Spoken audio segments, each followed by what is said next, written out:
Oy, si Itbulaga, pinagtatawanan na naman. Hindi daw niya pinoprotektahan si Martin Romualdez? Pwede nga. Sino pa ba ang maniniwala sa'yo? Maliban sa sinasabi nilang, kumpare.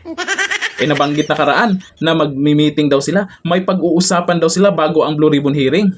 Tapos ngayon, mukhang hindi na naman imbitahan kasi isang beses lang daw nabanggit dyan sa Senate hearing. Bakit takot bang humarap dyan sa Blue Ribbon hearing? Si Tamba, tapos sasabihin, hindi daw pinoprotektahan. Talaga ba? Sinong naniniwala dyan? Comment nga tayo dyan kung meron ha. O ayon dito sa balita, ang sabi niya, hindi ako kailanman nagprotekta sa kahit sino. Mariing itinanggi ni Senate President Tito Soto na pinoprotektahan niya si former House Speaker Martin Romualdez kaugnay ng investigasyon sa umano'y anomalya sa flood control projects. Ready nga, kagaling-galing naman. Sa panayam ni Pinky Webb sa programang On Point, sinabi ni Soto na hindi niya kailanman pinagtakpan ang sinuman. Talaga ba? At ang tanging sinunod lamang ng Senado ay ang tinatawag na interparliamentary courtesy o ang tradisyong nagtatakda ng respeto sa pagitan ng mga mambabatas mula sa Senado at Kamara. Dagdag pa niya, wala pa raw pagkakataon mula 1992 hanggang ngayon na nag-imbita o naglabas ng sabina ang Senado laban sa isang kasalukuyang kongresista. Ngunit, taliwas sa pahayag ni Soto, may opisyal na record na noong September 8. O, tingnan mo, na-fact-check ka.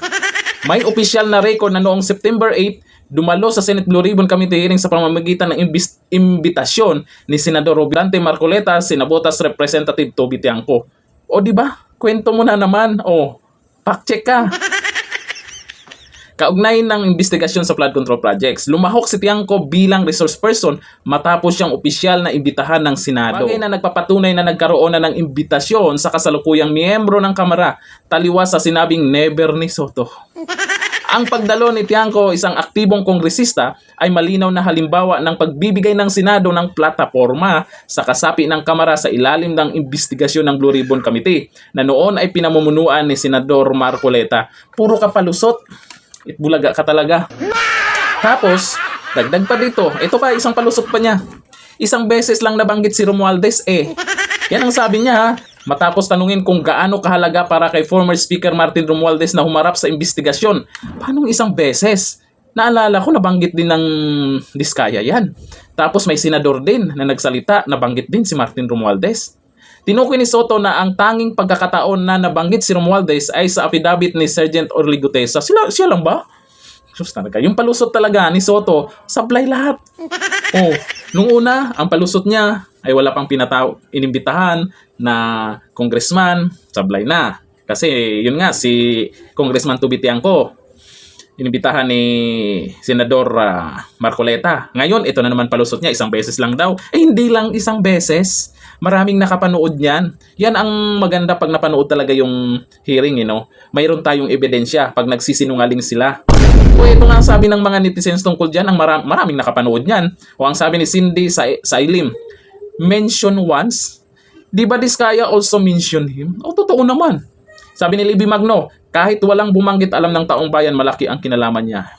Pwede talaga kasi siya yung House Speaker sa panahon na yan. Sabi ni JRP, mapapamura ka na lang talaga pag itong si Mr. Itbulaga ang nagsalita. Relax lang. Ganyan talaga yung diskarte niya, pero booking naman siya. Sabi ni Rico Mercader, halata ka talaga Soto. Sinungaling ka pa. Huwag mong sasabing isang beses ang nabanggit ang pangalan ni Tamba Luslos, una nang binanggit ang pangalan ni Tamba ni Diskaya. Si Escudero, yung senador. Senador Escudero.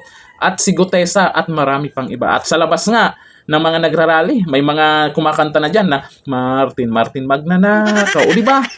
Panawagan ng karamihan ng taong bayan, tapos dyan sa Senado, nabanggit din naman dyan, para sa anong dahilan? Puro palusot na naman. Dated na ang taong bayan sa social media. Yung mga galawan nyo, alam na. Mas mabuti pa, ang ipatawag nyo dyan, si Anjo Iliana. Hanggang dito na lang, thank you. Goodbye.